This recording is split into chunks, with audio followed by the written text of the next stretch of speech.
Assalamualaikum warahmatullahi wabarakatuh. Kami dari kelompok 2 mesin dan peralatan industri. Di sini kami akan menjelaskan materi mengenai kren.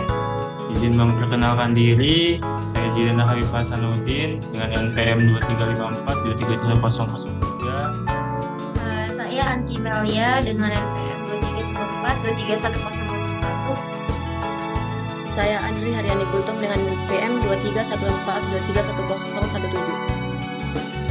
Saya Cintari Hadatul Aisyah Rosyada dengan NPM 2314231051. Saya Rify Semerangga dengan NPM 23542310. Ini ada pengertian mengenai kren, yaitu derek jangkung atau kren adalah sebuah mesin yang digunakan untuk mengangkut benda secara horizontal dari bawah ke atas atau dari atas ke bawah. Mesin ini dilengkapi dengan kawat atau rantai yang digerakkan dengan banyak katrol atau puli, sehingga memberikan keuntungan mekanis melebihi yang bisa dilakukan manusia. Selanjutnya ada fungsi dan tujuan. Fungsinya, kren ini membantu pekerjaan engineer dalam mengangkat dan memindahkan benda atau mesin. Yang kedua, menghemat biaya karena dapat mengurangi jumlah pekerja. Yang ketiga, membantu pembangunan gedung-gedung tinggi. Dan yang terakhir, membantu pekerjaan di pergudangan. Selanjutnya ada tujuan pemakaian. Tujuan pemakaian kren digunakan untuk mengangkat dan memindahkan material berat secara efisien, terutama dalam proyek konstruksi atau pabrik. Kren memiliki beberapa tujuan, di antaranya yang pertama, mempermudah dan meringankan pekerjaan. Kedua, menghemat biaya dengan mengurangi jumlah pekerja. Tiga, memindahkan barang dalam jumlah banyak dan berat. Yang keempat, mengalihkan material secara horizontal. Dan yang terakhir, menurunkan material di titik yang dituju. Nah, selanjutnya ada manfaat. Kren ini memiliki banyak manfaat, diantaranya seperti memudahkan pekerjaan. Kren dapat meringankan pekerjaan dengan mengangkat atau memindahkan benda atau mesin ke tempat lain. Kemudian ada meningkatkan produktivitas. Meningkatkan produktivitas ini, kren dapat meningkatkan pengoperasian mesin dan juga peralatan lain, sehingga dapat meningkatkan efisiensi produksi pada saat produksi. Kemudian menghemat biaya. Menghemat biaya, kren dapat mengurangi jumlah pekerja untuk mengangkat benda berat sehingga dapat menghemat biaya. Kemudian meminimalkan waktu tunggu. Kren dapat mempercepat proses manufaktur dengan memindahkan barang-barang dengan cepat dan efisien. Kemudian yang terakhir, mengurangi biaya transportasi dan penanganan barang. Kren dapat memindahkan barang-barang dengan cepat dan efisien, sehingga biaya transportasi dan penanganan barang-barang dapat menjadi lebih murah atau rendah.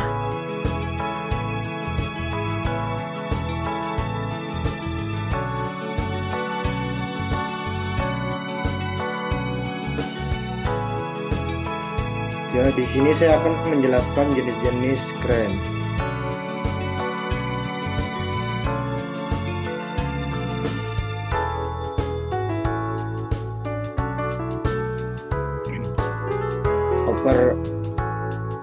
Jenis overhead crane, kegunaannya untuk memindahkan beban berat secara horizontal di dalam fasilitas industri seperti pabrik dan gudang. Ideal untuk mengangkat dan memindahkan material di area yang luas tanpa mengganggu aktivitas di lantai. Digunakan dalam proses manufaktur, perkaitan, dan penyimpanan. Jenis mobil kren, kegunaannya adalah menawarkan fleksibilitas tinggi karena dapat dipindahkan ke berbagai lokasi kerja. Cocok untuk proyek konstruksi yang membutuhkan alat angkat sementara atau di lokasi yang sulit dijangkau. Digunakan dalam pekerjaan konstruksi, penyelamatan, dan pemindahan material di medan yang bervariasi. Picket crane, kegunaannya dipasang permanen di satu lokasi memberikan stabilitas dan kapasitas angkat yang tinggi, cocok untuk proyek kontribusi besar atau fasilitas industri yang memerlukan pengangkatan berulang di satu area, termasuk jenis seperti tower crane untuk untuk pembangunan gedung tinggi dan gantry crane untuk galangan kapal atau pelabuhan. Masing-masing jenis crane dirancang untuk memenuhi kebutuhan spesifik berdasarkan lingkungan operasional dan sifat pekerja yang dilakukan.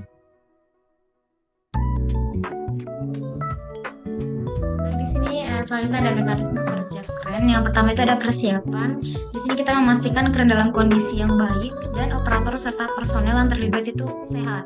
Yang kedua ada pengoperasian. Di sini kita menggunakan alat keamanan seperti helm dan safety shoes. Yang ketiga ada koordinasi. Di sini kita memastikan adanya komunikasi yang efektif antara operator dan pekerja di area pekerjaan. Nah, yang keempat ada pengangkatan. Memastikan beban dan alat bantu angkat dalam kondisi yang stabil dan seimbang. Nah, selanjutnya ada penurunan. Saat beban sudah berada di tempat yang dituju, pastikan hook berada pada ketinggian 2 meter. Nah, yang terakhir di sini ada evaluasi. Setelah kita menggunakan kren tersebut, kita melakukan pemantauan dan evaluasi terhadap operasi yang dilakukan. Nah, selanjutnya di sini ada hal menarik terhadap kren yang kita dapatkan dari studi kasus dari jurnal. Di sini adalah kren adalah alat bongkar muat peti kemas yang andal dengan komponen utama yaitu lengan kerja, counter jeep, dan kabin operator. Nah, di sini dalam jurnal ini ada masalah breakdown yang disebabkan oleh yang pertama itu material. Nah, material ini karena kurangnya pengecekan air radiator, kebocoran selang, dan jadwal kapal yang tidak teratur. Yang kedua di sini ada metode. Nah, di sini masalahnya itu muatan berlebihan akibat kelalaian dan kurang pengawasan terhadap kren tersebut. Nah, penanganannya ini penting untuk menjaga kelancaran operasional kren tersebut.